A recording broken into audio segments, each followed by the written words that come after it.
Hello everyone, स्वागत है आपका अपने ही YouTube channel B English champion में। आज हम रीड करने वाले हैं एक नई शॉर्ट स्टोरी जो कि एक मोरल स्टोरी है जिसका टाइटल है पावरफुल प्रेयर्स, यानी शक्तिशाली या प्रभावपूर्ण प्रार्थनाएं। तो ऐसी प्रेयर्स जो दिल से की जाती हैं उनको हम पावरफुल प्रेयर्स कहते हैं। दोस्तों, ये एक दिल को छू लेने वाली स्टोरी है और जैसा कि इसका टाइटल है वैसे ही इसका मोरल भी काफ़ी पावरफुल है। तो इसीलिए मेरी आपसे रिक्वेस्ट है कि आप वीडियो को पूरा देखें जिससे कि आप स्टोरी को अच्छे से समझ पाएँ और इस स्टोरी के थ्रू हम अपने इंग्लिश ग्रामर कॉन्सेप्ट्स और अपनी इंग्लिश रीडिंग स्किल्स को इम्प्रूव करेंगे। और हमेशा की तरह हर एक वर्ड का हिंदी ट्रांसलेशन और उसका करेक्ट प्रोनाउंसिएशन भी मैं आपको बताऊंगा और इसके साथ साथ हर एक सेंटेंस का जो ग्रामेटिकल स्ट्रक्चर है वो भी डिस्कस करेंगे। तो स्टार्ट करते हैं। किम एंड रे वर वेरी क्लोज कंपेनियंस। तो किम एंड रे ये दो लड़के थे, वर थे, वेरी क्लोज यानी बहुत घनिष्ठ, और कंपेनियंस कहते हैं साथी, जिसको हम मित्र भी कह सकते हैं। किम और रे बहुत घनिष्ठ मित्र थे। यहाँ पर वर का यूज है और इसके बाद कोई भी एक्शन वर्ब नहीं है, तो ये सिंपल पास्ट का सेंटेंस है। तो किम और रे बहुत घनिष्ठ मित्र थे। दे वर वे थे, नेवर्स यानी पड़ोसी, वे पड़ोसी थे।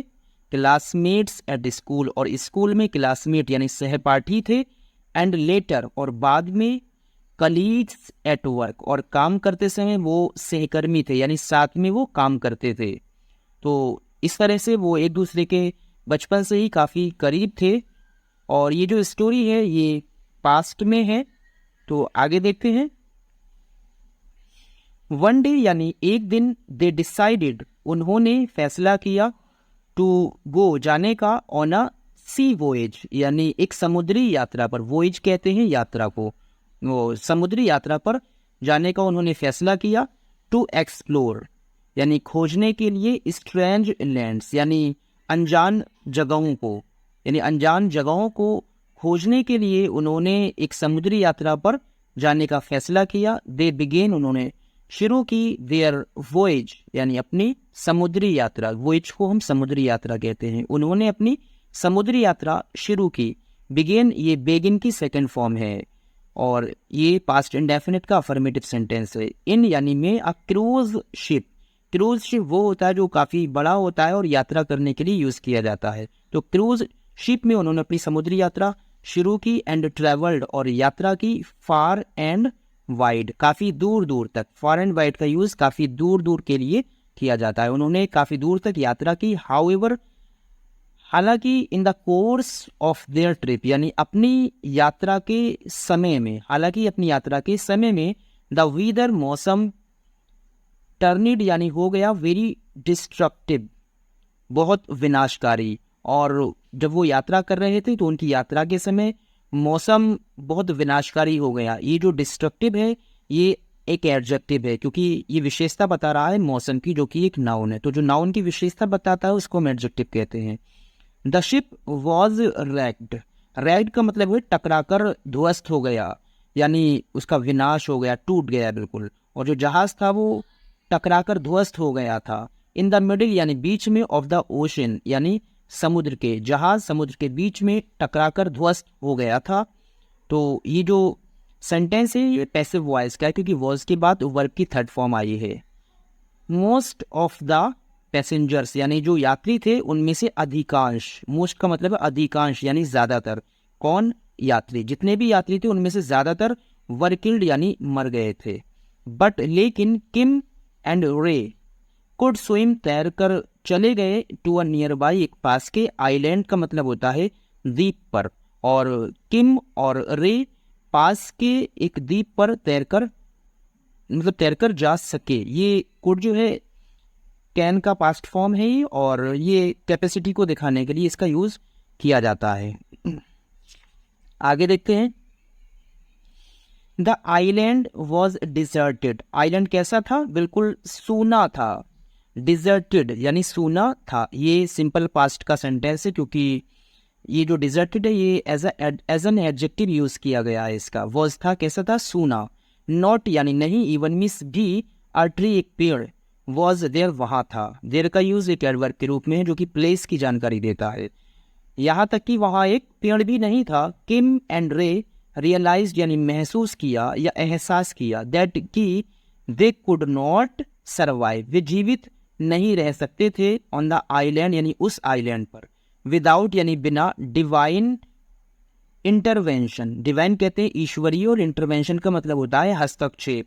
यानी किम और रे उन दोनों ने ये एहसास किया कि वे उस आइलैंड पर बिना ईश्वरीय हस्तक्षेप के जिंदा नहीं रह सकते थे। इसका मतलब है कि अगर उनकी गॉड हेल्प करेगा तो ही वो जिंदा रह सकते थे, क्योंकि वहाँ कोई ऐसी सिचुएशन थी ही नहीं जो उनके अनुकूल हो। दे डिसाइडेड, उन्होंने फैसला किया, टू प्रे, प्रार्थना करने का, टू गॉड यानी ईश्वर से। उन्होंने ईश्वर से प्रार्थना करने का फैसला किया। दे वॉन्टेड, वे चाहते थे, टू सी, देखना, वे ये देखना चाहते थे, हुज प्रेयर यानी किसकी प्रार्थना। ये जो हुज है ये पॉजिटिव के रूप में प्रयोग किया गया है, क्योंकि प्रेयर जो है नाउन है और नाउन से पहले जो वर्ड आता है वो एक एडजेक्टिव होता है। तो किसकी प्रार्थना वुड बी होगी मोर पावरफुल यानी ज़्यादा प्रभावपूर्ण यानी शक्तिशाली। वे ये देखना चाहते थे कि दोनों में से किसकी प्रार्थना ज़्यादा पावरफुल होगी। किम मूव्ड यानी चला गया, टू द ईस्टर्न टिप का मतलब होता है पूर्वी छोर पर, ऑफ द आइलैंड यानी आइलैंड के। किम आइलैंड के पूर्वी छोर पर चला गया। नेल्ट डाउन, घुटने टेक दिए, नेल्ट डाउन का मतलब घुटने टेक कर बैठ गया। एंड बिगेन टू प्रे, और प्रार्थना करना शुरू कर दी। देयर वहाँ, और वहाँ प्रार्थना करना शुरू कर दी। रे वेंट यानी गया, टू द वेस्टर्न टिप यानी पश्चिमी छोर पर, ऑफ द आइलैंड, रे आइलैंड के पश्चिमी छोर पर गया। वेंट जो है वो गो की सेकंड फॉर्म है। एंड प्रेड देयर, और वहाँ प्रार्थना की। तो क्या प्रार्थना की आगे देखते हैं। किम प्रेड टू गॉड, किम ने गॉड से प्रार्थना की, टू गिव हिम, उसको देने के लिए, फूड खाना, टू सर्वाइव यानी जिंदा रहने के लिए। तो किम ने गॉड से उसको जिंदा रहने के लिए खाना देने की प्रार्थना की। सरप्राइजिंगली यानी उसके आश्चर्य के लिए, ही गॉड, उसे मिल गया, अ पाइल ऑफ फूड यानी खाने का ढेर, फ्रूट्स यानी फल, एंड वेजिटेबल्स और सब्जियां, ऑन द सी शोर का मतलब होता है समुद्र के किनारे। और वो उसने जब गॉड से प्रार्थना की कि उसको जिंदा रहने के लिए वहाँ पर फूड मिल जाए, तो उसके आश्चर्य के लिए उसको समुद्र के तट पर बहुत सारी सब्जियां, फल और खाना, उसका पूरा ढेर मिल गया। आफ्टर 2 days, 2 दिनों के बाद में, ही रिक्वेस्टेड, उसने विनती की यानी प्रार्थना की, फॉर अ ब्यूटीफुल गर्ल यानी एक सुंदर लड़की की, एज इज वाइफ यानी उसकी पत्नी के रूप में। और 2 दिनों के बाद में उसने ये रिक्वेस्ट की कि उसको एक अपनी पत्नी के रूप में एक सुंदर लड़की मिल जाए। एज, क्योंकि ये रीज़न बता रहा है, क्योंकि ही वॉज फीलिंग, वो महसूस कर रहा था, वेरी लोनली, कैसा महसूस कर रहा था, बहुत अकेला, वो वहाँ पर बहुत अकेला महसूस कर रहा था, ऑन द आइलैंड यानी आइलैंड पर, और वो आइलैंड पर बहुत अकेला महसूस कर रहा था। ये पास्ट कॉन्टिन्यूस का सेंटेंस है, वॉज के साथ वर्ब की आईएनजी का यूज़ किया है। In a few hours, in a few का मतलब होता है कुछ ही, और आवर्स मतलब घंटे, कुछ ही घंटों में, देयर वॉज यानी था। यहाँ जो देयर है वो एक इंट्रोडक्टरी सब्जेक्ट है और इसका कोई भी मीनिंग नहीं है। देयर वॉज यानी था, अ शिप जहाज, और रेक का मतलब होता है टकरा गया, मतलब जो जहाज था रेक यानी टकरा गया, नियर द आइलैंड यानी आइलैंड के पास में। और कुछ ही घंटों में आइलैंड यानी उस आइलैंड के पास में एक जहाज टकरा गया था। एंड आ लोन सर्वाइवर यानी एकमात्र, आ लोन सर्वाइवर यानी एकमात्र जो जिंदा बचा था वो आ ब्यूटीफुल गर्ल, एक सुंदर लड़की थी। यानी बाकी के सब लोग उस जहाज के टकराने से मर गए थे, लेकिन सिर्फ एक ही इंसान जिंदा बचा था जो कि एक खूबसूरत लड़की थी। किम मैरिड, किम ने शादी कर ली, द गर्ल यानी उस लड़की से, जो लड़की वहां पर जिंदा बची थी उसने उससे शादी कर ली। वॉट एवर, जो कुछ किम ने प्रेयर प्रार्थना की, फॉर का मतलब है के लिए, यानी किम ने जिस चीज के लिए भी प्रार्थना की, वॉज ग्रांटेड, वो पूरी की गई, टू हिम उसके लिए, और वो उसके लिए पूरी की गई। Almost a month after the shipwreck, Kim decided to move back to his home town. Almost लगभग, अ मंथ आफ्टर एक महीने के बाद, द शिप रैक जहाज के टकराने के लगभग एक महीने बाद, किम ने डिसाइडेड फैसला किया टू मूव बैक वापस लौटने का टू हिज होम टाउन अपने घर। जहाज़ की टकराने के लगभग 1 महीने बाद किम ने अपने घर वापस लौटने का फैसला किया। यहाँ डिसाइडेड ये भी वर्ब की सेकेंड फॉर्म है और ये टू मूव बैक, ये यहाँ पर जो टू मूव है ये इन्फिनेटिव है। ही प्रेड टू गॉड, उसने ईश्वर से प्रार्थना की। टू सेंड हिम, उसको भेजने की, उसके लिए भेजने की, शिप एक जहाज, टू टेक ले जाने के लिए, हिम यानी उसको और होम घर, उसने ईश्वर से उसको घर ले जाने के लिए एक जहाज भेजने की प्रार्थना की। श्योर इनफ यानी निश्चित होकर, आश्वस्त होकर, there came a ship to take him and his wife home. There came यानी आ गया, अ शिप एक जहाज, टू टेक ले जाने के लिए, किम एंड हिज वाइफ, किम और इसकी वाइफ को, होम घर, और निश्चित रूप से एक जहाज उसको और उसकी वाइफ को घर ले जाने के लिए आ गया। एज ही, जैसे ही द कपल, कपल का यूज हम हस्बैंड और वाइफ के लिए करते हैं। वॉज यानी था, अबाउट टू एंटर यानी एंटर करने वाला, घुसने वाला, द शिप यानी जहाज के अंदर, और जैसे ही वो कपल जहाज के अंदर एंटर करने वाला था। अबाउट टू का यूज किसी काम, जब कोई काम होने ही वाला होता है उसके लिए हम करते हैं। वॉज यानी था, अबाउट टू एंटर यानी एंटर करने ही वाला था। किम ने हर्ड सुना समवन किसी को, स्पीक बात करते हुए यानी टू हिम उससे, तो किम ने किसी को उससे बात करते हुए सुना, ये हेयर की सेकंड फॉर्म है। इट वॉज ये था, जस्ट इट वॉज ये थी, जस्ट सिर्फ अ वॉइस, एक आवाज़, वहाँ कोई इंसान नहीं था बल्कि ये सिर्फ एक आवाज़ थी। आर यू गोइंग, क्या तुम जा रहे हो, अलोन अकेले, क्या तुम अकेले जा रहे हो। ये जो सेंटेंस है ये प्रेजेंट कॉन्टिन्यूस का इंटरोगेटिव सेंटेंस है। क्या तुम अकेले जा रहे हो। लीविंग छोड़कर, योर कंपेनियन, अपने कंपेनियन ऑफ लाइफ यानी अपने जीवन साथी को। हेयर यहाँ, क्या तुम यहाँ अपने जीवन साथी को छोड़कर अकेले ही जा रहे हो। किम वॉज सरप्राइज्ड, किम आश्चर्यचकित था। कैसा था, सरप्राइज्ड, ये एक एडजेक्टिव है और ये जो सेंटेंस है सिंपल पास्ट का है। किम सरप्राइज यानी आश्चर्यचकित था। मे आई नो, क्या मैं जान सकता हूँ।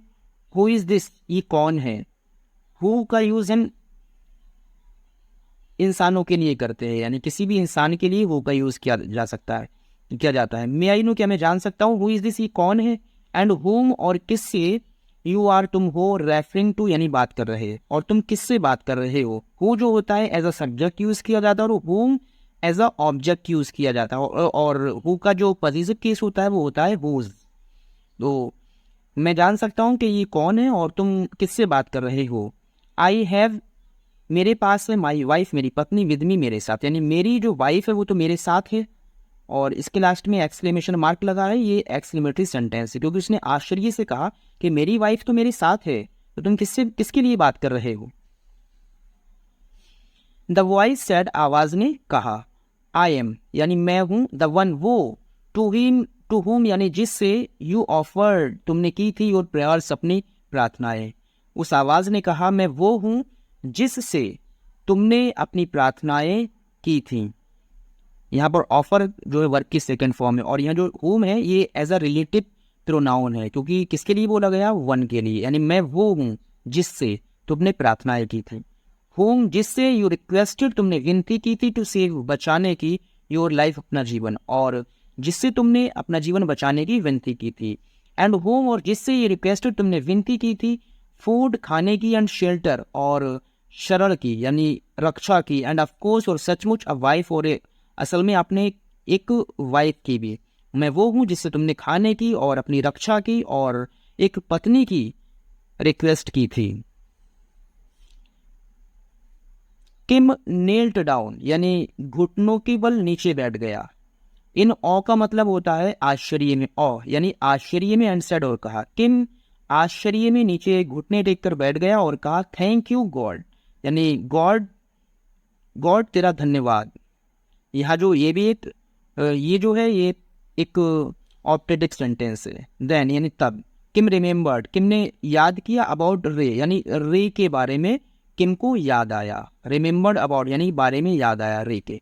हुम जिसे, ही हैड फॉरगॉटन वो भूल चुका था। ये हैड के बाद वर्ब की थर्ड फॉर्म है, ये पास्ट परफेक्ट का सेंटेंस है, जिसे वो भूल चुका था। ऑल दिस टाइम यानी इस पूरे समय जब से उसने जो प्रार्थनाएं शुरू की थी उसके बाद से वो अपने दोस्त रे को बिल्कुल भूल चुका था। ही वॉज ओवरकम, वो भर आया विद गिल्ट यानी अपराध से या पाप से या दोष भी कह सकते हैं, और वो बिल्कुल गिल्ट से भर आया था। God said to him, God ने उसे कहा, आई वॉज नॉट आंसरिंग, मैं उत्तर नहीं दे रहा था, योर प्रेयर्स, तुम्हारी प्रार्थनाओं का, यानी मैं तुम्हारी प्रार्थनाओं का उत्तर नहीं दे रहा था। आई वॉज ओनली, मैं था, ओनली यानी सिर्फ, फुलफिलिंग पूरी कर रहा, रेज यानी रे की, ये अपोस्ट्रोफी एस है और जिसका यूज एज अ मतलब अधिकार के लिए किया जाता है, यानी का की के रे की, प्रेयर्स यानी प्रार्थनाओं का, मैं तो सिर्फ रे की प्रार्थनाओं को पूरा कर रहा था। ही प्रेड, उसने प्रार्थना की, फॉर के लिए, ओनली वन थिंग, सिर्फ एक चीज, उसने सिर्फ एक चीज के लिए ही प्रार्थना की। ही सेड, उसने कहा, प्लीज फुलफिल यानी पूरा कर दो, ऑल ऑफ किम्स प्रेयर यानी किम की, ये भी अपोस्ट्रोफी है, यानी किम की सभी प्रार्थनाओं को पूरा कर दो। उसकी सिर्फ एक ही प्रार्थना थी कि किम की जो भी प्रार्थनाएं हैं, जो भी प्रेयर्स हैं, उसको पूरा कर दो। दैट वॉज, वो थी, हिज ओनली प्रेयर, यानी उसकी सिर्फ एकमात्र यही प्रेयर थी कि जो किम प्रेयर कर रहा है, किम जो मांग रहा है, बस उसको पूरा कर दो, यही उसकी प्रेयर थी। किम वॉज इन टीयर्स, यानी किम की आंखों में आंसू आ गए थे। इन टीयर्स का मतलब है उसकी आंखों में आंसू आ गए थे।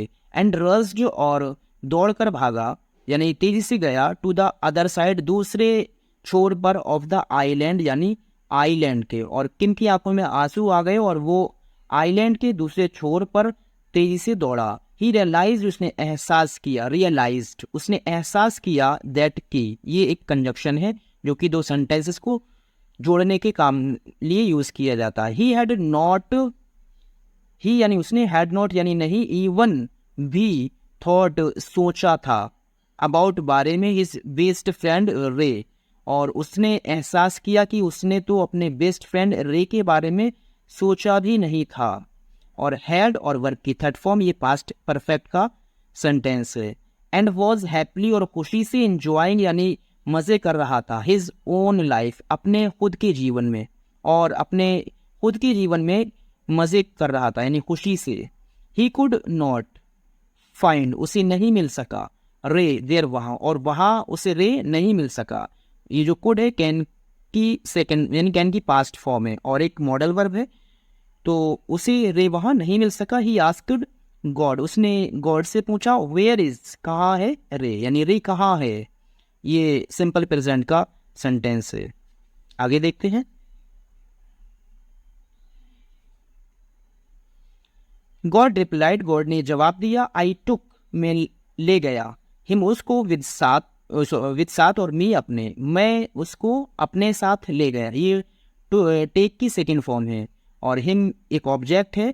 ये हिम किसके लिए बोला गया, रे के लिए। विद मी यानी अपने साथ, ये जो मी है ये गॉड के लिए। मैं उसको अपने साथ ले गया। द मैन, वो आदमी, विद द गोल्डन हार्ट यानी अच्छे दिल वाला यानी खूबसूरत हृदय वाला वो आदमी, शुड बी रहना चाहिए, विद मी मेरे साथ, यानी उस अच्छे हृदय वाले इंसान को मेरे साथ रहना चाहिए। बट आई विल फुलफिल, मैं पूरा करूंगा, ऑल योर प्रेयर्स, तुम्हारी सभी प्रेयर्स को, एज क्योंकि आई प्रोमिस्ड, मैंने वादा किया, हिम उससे, टू डू सो, ऐसा करने के लिए। और लेकिन मैं तुम्हारी सभी प्रेयर्स को पूरा करूंगा क्योंकि मैंने उससे ऐसा करने का वादा किया। ये जो हिम है ये रे के लिए बोला गया है। किम वॉज, किम था, कंप्लीटली ब्रोकन यानी पूरी तरह से टूट गया, यानी बिल्कुल दिल से टूट गया था वो। उसने अपने जो गलती थी उसका पूरा एहसास किया। वॉज यानी था, कंप्लीटली पूरी तरह से, ब्रोकन टूट गया। किम पूरी तरह से टूट गया था, ये भी ये जो है एक पैसिव वॉइस का सेंटेंस है क्योंकि वॉज के बाद ये वर्ब की थर्ड फॉर्म है। किम पूरी तरह से टूट गया था। ही रियलाइज्ड, उसने एहसास किया, वाई यानी क्यों, हिज फ्रेंड्स प्रेयर्स, उसके दोस्त की, ये अपोस्ट्रोफी है ऐसे, उसके दोस्त की प्रेयर्स वर यानी थी मोर पावरफुल। उसने ये एहसास कर लिया कि क्यों उसके दोस्त की प्रेयर्स ज्यादा पावरफुल थी। इट वॉज बिकॉज, ऐसा था बिकॉज क्योंकि रेज प्रेयर्स यानी रे की, ये भी अपोस्ट्रोफी एस है जिसका मतलब है काकी के, रे की प्रेयर्स यानी प्रार्थनाएं वर थी टोटली यानी पूरी तरह से, और सेल्फलेस का मतलब होता है जिसमें कोई स्वार्थ ना भरा हो, यानी जिसमें कोई लालच ना हो, यानी निस्वार्थ है। ऐसा इसलिए था क्योंकि रे की जो प्रेयर थी वो पूरी तरह से निस्वार्थ थी, उसमें कोई लालच नहीं था। तो इस स्टोरी से हमें क्या मोरल मिलता है? सेल्फलेसनेस, इसका मतलब है निस्वार्थता, यानी जिसमें कोई लालच ना हो। निस्वार्थता इज होता है द हाईएस्ट फॉर्म यानी सबसे बड़ा रूप ऑफ प्रेयर, का मतलब है प्रेयर का। निस्वार्थता प्रेयर का सबसे बड़ा रूप होता है। तो गाइज, अगर आपको इस स्टोरी से कुछ भी अच्छा सीखने को मिला हो या आपको स्टोरी अच्छी लगी हो तो आप प्लीज़ वीडियो को लाइक और शेयर करें।